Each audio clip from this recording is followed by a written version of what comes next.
తెలంగాణ రాష్ట్రం ఖమ్మం జిల్లా వైఎస్ఆర్ కాలనీలో 8వ డివిజన్లో చోటు చేసుకున్న ఈ ఘటన మన సమాజాన్ని ఉలిక్కిపడేలా చేసింది. వృద్ధ దంపతుల ఇంట్లో అర్ధరాత్రి దారుణ చోరీ, ప్రాణాల మీదికొచ్చిన పరిస్థితి. ఖమ్మం నగరం వైఎస్ఆర్ కాలనీ 8వ డివిజన్లో నివాసముంటున్న ఓ వృద్ధ దంపతుల ఇంట్లో మధ్యరాత్రి గుర్తు తెలియని దుండగుడు చొరబడి వారి ప్రాణాలను బలిగొనే ప్రయత్నం చేశాడు. రాత్రి సమయంలో టాయిలెట్కు లేచిన వృద్ధుడు వీరన్న తిరిగి మంచం వైపు వచ్చేలోపే ఇంటి లోపలికి ప్రవేశించిన దొంగ వీరన్న భార్య మెడలో ఉన్న బంగారు గొలుసును లాగేందుకు ప్రయత్నించాడు. దొంగను అడ్డుకునే ప్రయత్నం చేసిన వృద్ధ దంపతులపై చేతిలో ఉన్న కత్తితో విచక్షణారహితంగా దాడి చేసిన దుండగుడు వృద్ధుడి చేతికి, మెడభాగానికి తీవ్ర గాయాలు. ఇంటి మొత్తం రక్తపు మరకలతో నిండిపోయిన దృశ్యం. కేకలు వేయడంతో భయపడ్డ దొంగ చేతిలో ఉన్న కత్తిని అక్కడే వదిలేసి అర్ధరాత్రి చీకట్లో పరారయ్యాడు.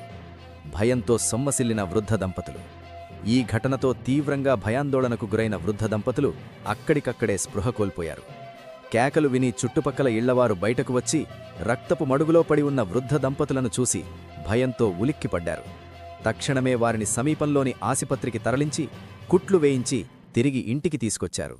వరస దొంగతనాలతో భయాందోళనలో వైఎస్ఆర్ కాలనీ. ఈ ఘటన ఒక్కటే కాదంటున్నారు స్థానికులు. గత 2 నెలల కాలంలో బైక్ చోరీలు, వరుసగా 8 ఇళ్లలో చోరీలు, ఇప్పుడు వృద్ధ దంపతులపై ప్రాణాంతక దాడి. ఇలా వరుస ఘటనలు జరుగుతున్నా పట్టించుకునే నాథుడే లేడని కాలనీవాసులు కన్నీటి పర్యంతమవుతున్నారు. ఇలాంటి పరిస్థితుల్లో మేం ఎలా బతకాలి? రాత్రి నిద్రపోవాలంటే భయంగా ఉంది. మా కాలనీని దొంగల నుంచి కాపాడండి అంటూ అధికారులను వేడుకుంటున్నారు. ఈ ఘటనపై సమాచారం అందుకున్న ఖానాపురం హవేలీ పోలీసులు తక్షణమే సంఘటన స్థలానికి చేరుకుని కేసు నమోదు చేసి దర్యాప్తు చేపట్టారు. సీసీ కెమెరాల ఫుటేజ్ ఆధారంగా దొంగను గుర్తించే ప్రయత్నాలు చేస్తున్నట్లు పోలీసులు తెలిపారు. ప్రజల ప్రశ్న ఒక్కటే, ఎక్కడా? నగరంలో పోలీస్ గస్తీ ఎక్కడా? రాత్రి పహారా ఎందుకు లేదు? వృద్ధులు, మహిళల భద్రత ఎవరి బాధ్యత? ఇలాంటి ఘటనలు పునరావృతం కాకుండా తక్షణ చర్యలు తీసుకోవాలని కాలనీవాసులు డిమాండ్ చేస్తున్నారు. బ్యూరో రిపోర్ట్, స్ఫూర్తి ఇండియా న్యూస్. ఖమ్మం ప్రతినిధి సతీష్ నివేదిక. Stay tuned. స్ఫూర్తి ఇండియా న్యూస్. ఇది సామాన్యుడి చేతిలో అస్త్రం. మా ఛానల్ను లైక్, షేర్, సబ్స్క్రైబ్ చేయడం మర్చిపోవద్దు. పోసుకొని ఇంట్లో తిరుగుతుండే వచ్చి డోర్ మూసేసి ముసలాయన కింద పడుకోబోతే ఆయన్ని సప్ట్ డోర్ అట్లేదు వచ్చి నా మెడకాయ పట్టుకున్నాడు. ఒకటి ఉంది, సరికోట ఉంది, చీర ఉంది, అన్ని ఉండగా నా మెడలో పడుకున్నదాన్ని నా తడుపు డోడు రాడు అలా పట్టుకుని అలా మంచి మీద ఎలా జారిపోయి ఇలా పట్టుకున్నాడు. వదలలేదు, ఇలాగే పట్టుకున్నా. అంత సగం దిగినాక వాడు వదిలాడు. ఆ కత్తి ఉంది వాడి చేతిలో. కత్తితోటి వాడి ఆ కత్తి ఇంట్లో కూర్చొని కదా పోయింది. బుద్ధి ఆడుకునేటప్పుడు చేతిలో వదిలేసాడే ఒక కత్తి. స్టూల్ కింద పోయి ఇంతలా ఉంది కత్తి. అంత పొడుగు ఇంత ఉంది. మన షాక్ అన్నమాట.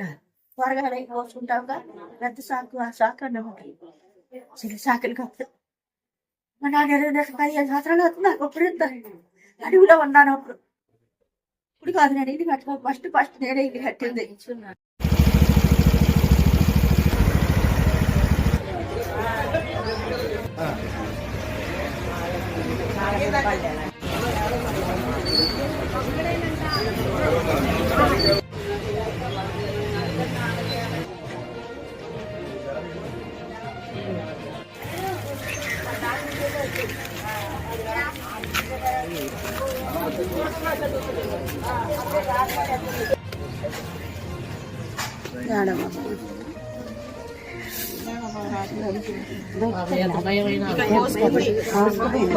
ఇప్పుడు ఇప్పుడే చూసి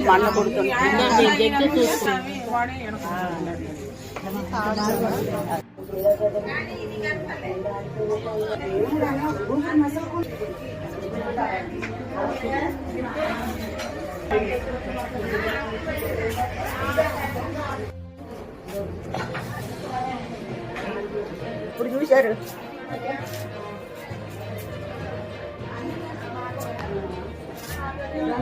ఇప్పుడు చూశారు.